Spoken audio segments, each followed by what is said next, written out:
Jean Pisani-Ferry, je vais poser la question à l'économiste, et certainement pas au commissaire général de France Stratégie. L'hypothèse selon laquelle, ou pardon, le premier résultat selon lequel la moitié est partie en salaire, l'autre moitié en emploi, ça vous paraît être une indication crédible de l'utilisation qui a été faite des allègements jusqu'ici ? Écoutez, je vais regarder le travail quand il sera publié. Ce qu'on a besoin de faire, c'est de mesurer ça sur des données d'entreprise. Là, ce n'est pas un travail sur des données d'entreprise, parce qu'on n'a pas encore les données individuelles d'entreprise. Je dis ça parce que je préside le comité d'évaluation du CICE. Et malheureusement, ça, on ne l'aura que dans quelques mois. Les équipes vont pouvoir commencer à travailler là-dessus, notamment le FCE, d'ailleurs, qui a un contrat avec le comité CICE pour travailler là-dessus. Et là, on commencera à avoir des réponses beaucoup plus précises, parce qu'on pourra travailler sur des données d'entreprise en comparant les entreprises, le comportement des entreprises en fonction justement de leur niveau de salaire et donc du fait de savoir si elles ont beaucoup ou pas beaucoup bénéficié du CICE. Voilà. Donc en attendant, je pense qu'il vaut mieux que je m'en tienne à l'interrogation. Évidemment, on a tous envie de savoir beaucoup plus précisément ce qu'il en est. Je pense que nous allons remettre le rapport CICE là dans la semaine prochaine. Il ne comportera pas de réponse à cette question. Le but, et je pense qu'on a de bonnes raisons de penser qu'on l'atteindra, c'est que l'année prochaine, on commence à avoir des réponses à ces questions. Mais encore une fois, c'est sur les données d'entreprise. C'est un travail utile que fait le FCE. Je ne veux pas le critiquer pour ça, mais la vraie réponse, c'est de comparer les comportements individuels des entreprises. Deux points, peut-être, un point sur les non qualifiés. C'est vrai que la population française a monté en qualification. Et c'est vrai que les générations qui quittent le marché du travail sont des générations à très faible qualification. Donc, et les générations qui entrent, évidemment, ont un taux d'accès à l'université bien supérieur et à l'université aux différentes formes de formation qualifiante. Donc ce problème qui était absolument massif, qui nous a atteints dans les années 80-90, avec un volant de travailleurs non qualifiés très très important, il se réduit. Mais en même temps, il y a un flux de jeunes qui quittent la formation initiale sans diplôme, dont on sait tous qu'ils se représentent à 150 000. Et là, parmi eux, nous avons fait un travail là-dessus, il y a énormément de jeunes issus d'immigration qui cumulent des difficultés d'accès à l'emploi. Et donc, on ne peut pas considérer que ce problème est derrière nous, malheureusement. D'autant plus que lorsque vous êtes dans une situation dans laquelle vous n'avez ni le diplôme, ni les réseaux familiaux, ni la bonne localisation, pour ne pas parler des questions de discrimination, eh bien, si le prix, en plus, est un obstacle, là, vous êtes complètement en dehors. Et donc, il me semble qu'on doit continuer à faire attention à cette question et continuer à répondre à ce problème qui, même s'il est quantitativement peut-être moins important, est socialement et collectivement de première importance. Je voudrais revenir un moment sur la compétitivité, mais peut-être on clôt cette séquence et on passe à la compétitivité. C'est vous qui me dites. On va faire le lien peut-être, mais je voudrais être sûr qu'on parle bien des mêmes objectifs. J'allais dire, est-ce qu'on est sur une politique d'allègement de charges qui est une politique de l'emploi, ou est-ce qu'on est sur une politique qui a bien pour objectif d'améliorer la compétitivité des entreprises, justement, et de générer de la croissance? Peut-être qu'on a aussi un débat sur les objectifs qu'on recherche à partir des outils dont on parle. Alors, je continue sur la compétitivité. Je vous laisse continuer sur la compétitivité, puis peut-être que Gilles Collet d'avoir. Non, sur la compétitivité, ce qui est intéressant, c'est de comparer la structure des salaires en France et en Allemagne. Et la structure des salaires en France et en Allemagne, c'est que en Allemagne, les bas salaires sont sensiblement plus bas, les hauts salaires sont sensiblement plus hauts. Donc on a une courbe de salaire qui est beaucoup plus pentue en Allemagne qu'en France. Ce n'est pas le cas chez Airbus. Mais je peux vous le montrer, la courbe d'ensemble. Et parce que chez Airbus, vous n'avez pas beaucoup de bas salaires. Mais il y a des salaires. Vous avez des hauts salaires. Là. Mais, et puis là, c'est peut-être le métier en tension dont on parlait justement. Hein. Ça, c'est peut-être justement ceux pour lesquels, si vous voulez recruter, vous êtes immédiatement confronté à des difficultés de recrutement qui vous font augmenter les salaires en dépit de la pression compétitive. Mais donc on a cette grande différence. Donc quand on prend les salaires, effectivement, au niveau du SMIC, au niveau du premier décile, là en Allemagne, ils sont clairement inférieurs. Mais quand on prend les salaires au niveau de 2,5 ou 3 SMIC, ils sont supérieurs en Allemagne à ce qu'ils sont en France. Donc on a une Allemagne qui rémunère très bien son travail qualifié, parce que évidemment elle a des produits qui se vendent bien sur le marché international, et ces produits sont intensifs en travail qualifié, et elle rémunère bien son travail qualifié. Alors l'écart de compétitivité entre la France et l'Allemagne, d'abord il se fait sur ces questions, et puis il se fait, et ça c'est ce que disait Eric hier, sur le fait que le coût de tous les intrants de l'industrie sont beaucoup plus faibles en Allemagne qu'ils sont en France.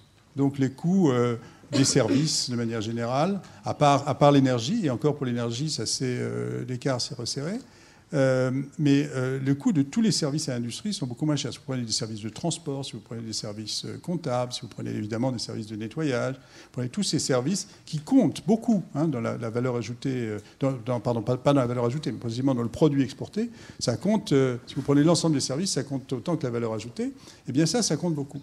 Et donc, l'Allemagne a fait le choix de privilégier en fait le secteur exposé à la concurrence internationale et d'abord l'industrie, du point de vue de la rémunération du travail et du point de vue de la rémunération du capital. Donc ce secteur est attractif, il est rentable et il se développe.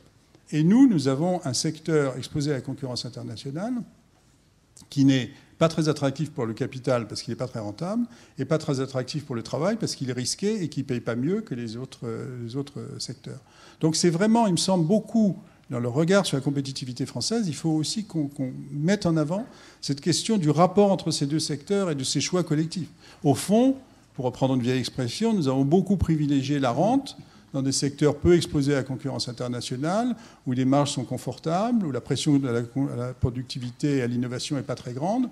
Et c'est ça qui pèse d'abord sur notre compétitivité. Donc je pense qu'aujourd'hui, le problème de l'industrie française, ce n'est pas tellement un problème de coût du travail, c'est beaucoup plus un problème de rééquilibre entre ce secteur et l'ensemble des secteurs du reste de l'économie qui, au fond, ne contribuent pas à sa compétitivité sur le marché extérieur.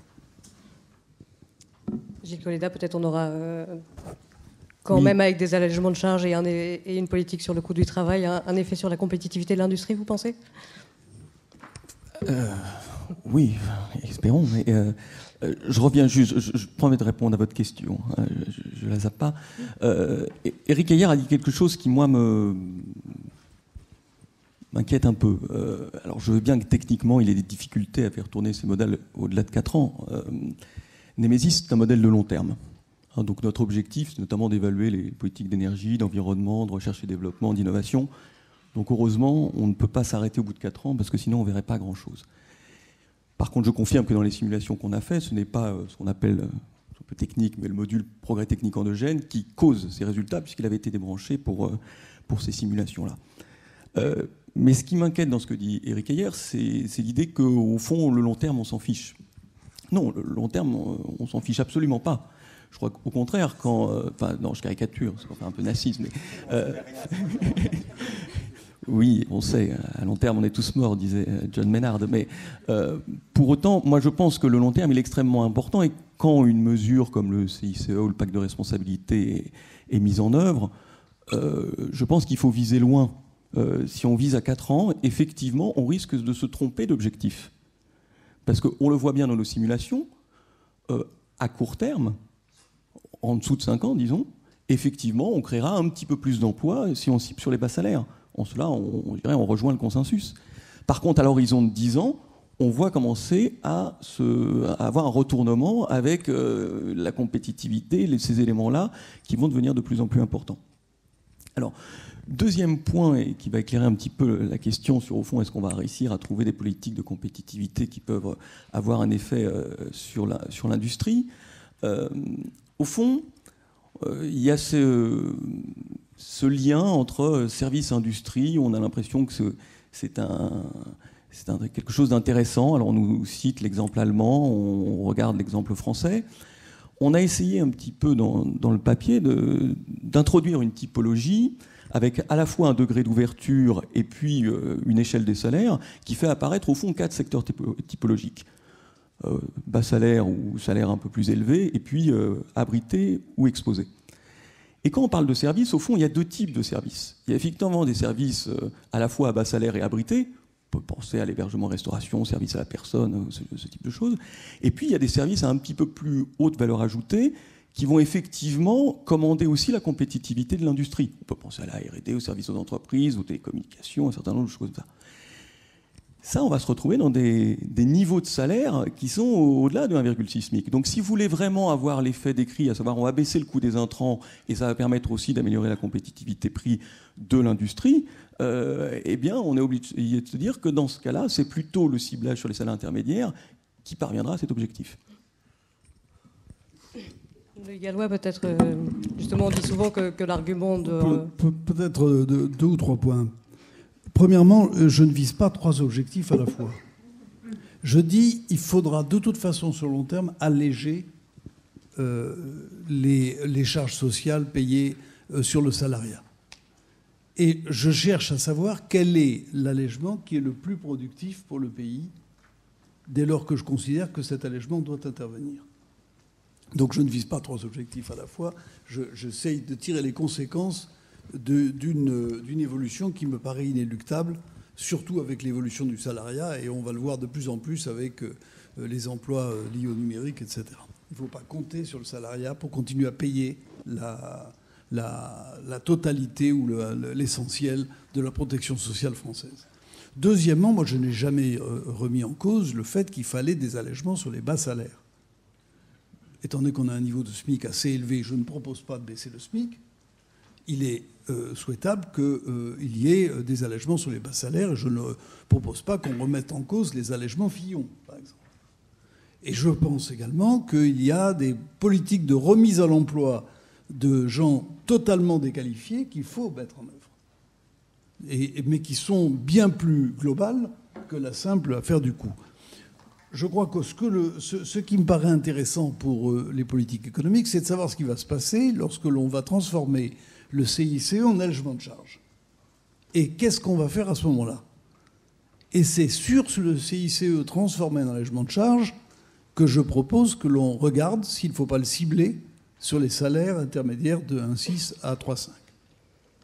Alors, quelques points. La comparaison avec l'Allemagne, parfaitement exacte, tel que l'a formulé Jean Pisani-Ferry. Le problème, c'est que lorsqu'on regarde le coût du travail pour les entreprises, ce n'est pas la même chose. Parce que, passé un certain niveau de salaire, il y a des plafonnements de cotisations sociales en Allemagne. Et j'ai fait faire une étude du temps où j'étais dans cette maison sur les comparaisons de salaire entre la France et l'Allemagne. Il n'y avait pratiquement pas de différence pour le niveau ouvrier. Mais il y avait 30% de différence pour les ingénieurs. 30% de différence pour les ingénieurs. Un ingénieur allemand coûte 30% moins cher qu'un ingénieur français, à salaire égal, à cause des plafonnements de cotisations sociales. Et ça, je pense que c'est un élément tout à fait essentiel. Je m'en maintiendrai à ce stade sur ce point. Je pense que nous devons quand même réfléchir sur le fait de savoir si les politiques d'allègement de charges n'ont pas également un effet de stimulation du type de qualification auquel elles s'adressent, cet allègement de charges. Si on focalise tous nos allègements de charges sur les bas salaires, est-ce qu'on n'est pas en train d'encourager l'emploi non qualifié en France? Est-ce qu'en polarisant les allègements de charges sur les salaires intermédiaires, est-ce qu'on n'aide pas au contraire à la montée en qualification de l'emploi en France? Et je pense que cette question est également tout à fait importante à moyen terme. L'un de vous a-t-il une réponse à cette question, non? Vous avez évoqué le... Pardon. Non, mais là aussi, il y a le court terme et le moyen terme. Alors, juste pour répondre à Gilles, je me préoccupe du long terme. Je dis simplement que dans un modèle, si on veut avoir un long terme, on le fixe, son long terme, pour qu'il converge. Donc, c'est pas estimé. Donc, ça veut dire que c'est bien moi, modélisateur, qui me fixe mon long terme. C'est pas l'économétrie qui me fait. Donc, du coup, à long terme, on a un peu l'hypothèse que l'on a mis sous l'indexation des salaires, tout ça. C'est pas économétriquement que ça sort. Donc, c'est bien une hypothèse Voilà, bon. Mais c'est le long terme qui est intéressant. Ensuite, sur ce que vient de dire Louis Gallois, effectivement, on peut avoir cette idée-là. On peut aussi penser que dans le court terme, aujourd'hui, si on cible les salaires un peu intermédiaires, et qu'aujourd'hui, dans les salaires intermédiaires, on est proche du plein emploi, c'est-à-dire que globalement, les chefs d'entreprise ont du mal à les recruter, j'ai du mal à anticiper, mais c'est peut-être juste, mais j'ai du mal à anticiper que ce sera les bas salaires qui monteront dans les salaires intermédiaires et qu'on va remplacer. J'ai un peu du mal à le croire. Je veux bien entendre l'idée qu'il faut monter en gamme, c'est très important, mais ça passerait plus par des formations, par une formation des personnes dans les bas salaires, par la formation de ceux qui sortent sans qualification, et c'est plutôt par ces mécanismes-là qu'à moyen long terme, on aura des travailleurs qualifiés. Je ne suis pas sûr que c'est en baissant le coût des travailleurs intermédiaires qu'on va créer des vocations et que les entreprises vont prendre des personnes non qualifiées à ces postes-là. J'en suis pas sûr. Encore une fois, j'ai aucune certitude là-dessus, mais je pense que c'est un pari que de dire ça, et j'ai pas en tout cas vu de travaux académiques qui me l'expliquaient. Donc du coup, on peut toujours l'espérer, mais c'est pas très fondé d'un point de vue académique.